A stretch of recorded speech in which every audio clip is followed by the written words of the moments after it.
The letter that you and Danny wrote is eye-opening. You talk about a sigh of relief when the CARES Act was passed and you made the gamble to apply for the loan, but then you come back and you say that some parts of it are now inexcusable. Can you sort of describe the evolution you and Danny and the board had when it came to whether or not Shack fit this mission?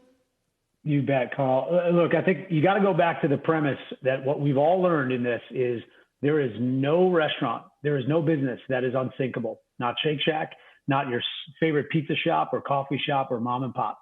And when we learned about this loan and we knew that we could take care of our team and keep as many people as possible off the unemployment line, you bet we took that opportunity. I think what we watched play out in this last couple of weeks is what's wrong with it, and where it hasn't gone right is that the very people who seem to need it aren't getting it.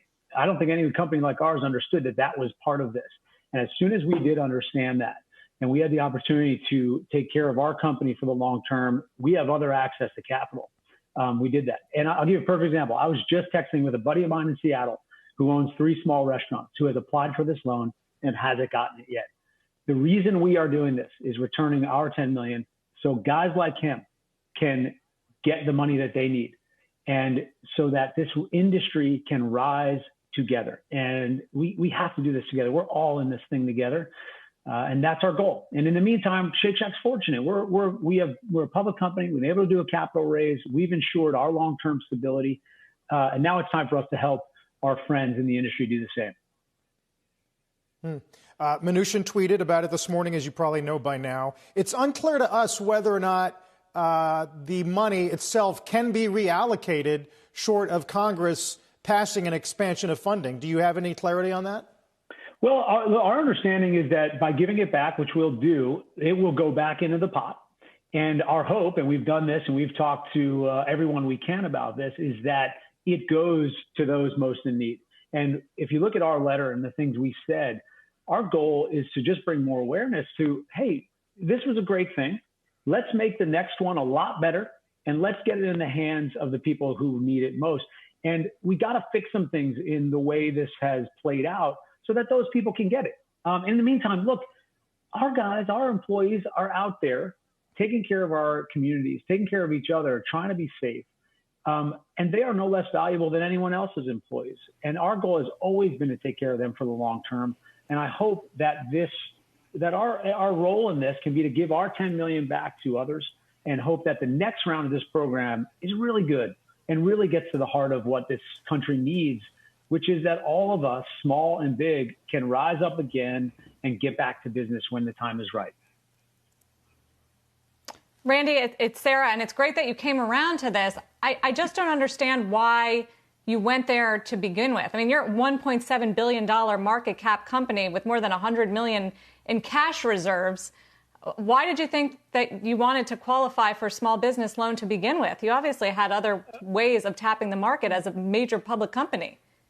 Sarah, that's so absolutely fair. And I think as we look at this, that notion was one simple reason: keep as many of our team members employed as possible. That's why we're opening restaurants. Every day we open restaurants, it's hard for us. Our sales are deeply impacted, and we want to provide as many jobs as we can. And when we saw that opportunity, as everyone began to understand what was possible with this loan, it gave us an eye to do that. As the weeks played out and we understood that it wasn't going the right way, and we were able to backstop Shake Shack's future with an equity transaction on Friday, it gives us the opportunity to lead here and to make sure that everyone understands that we did everything we could with what we understood, all for the sake of our people.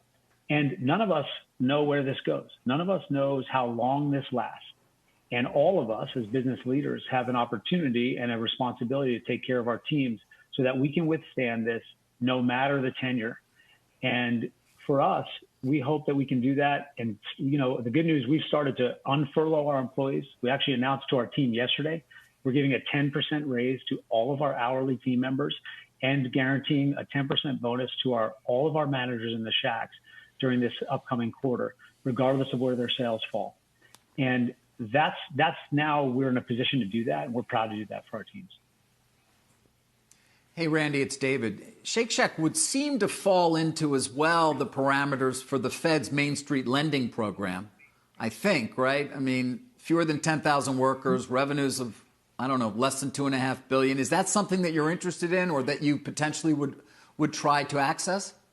David, we've looked at it. It could be a good avenue for us. I want to make sure before we do anything there, we understand that. As of Friday with the capital raise we did, we're in a very strong cash position, actually the strongest position we've been in, so we can weather this storm. But Main Street lending and other things we're going to certainly look at. But again, we're going to do it now with the great understanding and the learning that we've had over this last few weeks to ensure that the right companies get it first. Look, our family of chefs and restaurateurs and all the good guys. Shake Shack, think about it. We find your local baker and we work with them. We find your local chocolatier and your coffee shop. And that's who Shake Shack's always been. I've said for 15 years in this company, the bigger we get, the smaller we have to act. That has been our mantra at Shake Shack. And we've got to support those small guys.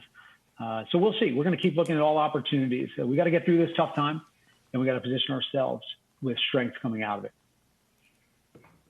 Randy, JPMorgan has another letter out as well this morning, and they say the entire process, in their words, was extraordinarily manual and complex. More than 2,000 of our people working in shifts 24 hours a day for 2 weeks. Is your main complaint in terms of policy prescription that this was underfunded or too complicated, or both? I would say it's underfunded. I think what we want to make sure we get in the next round, guys, is the right parameters. So those small businesses who don't have a JPMorgan relationship or something else can get to any bank they need and can get that SBA loan. And then the other thing we're really working towards is trying to get the extension of the amount of time. As it's written, these poor restaurants only have a couple months to prove that they can keep their people, and then they're supposed to come back. I think we all know this virus is taking different tacks in different cities. And what we're hoping for is a message that people can have a longer amount of time.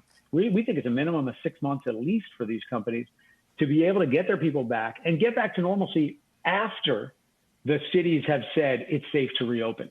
And that's a lot of time. There's no reason not to do that.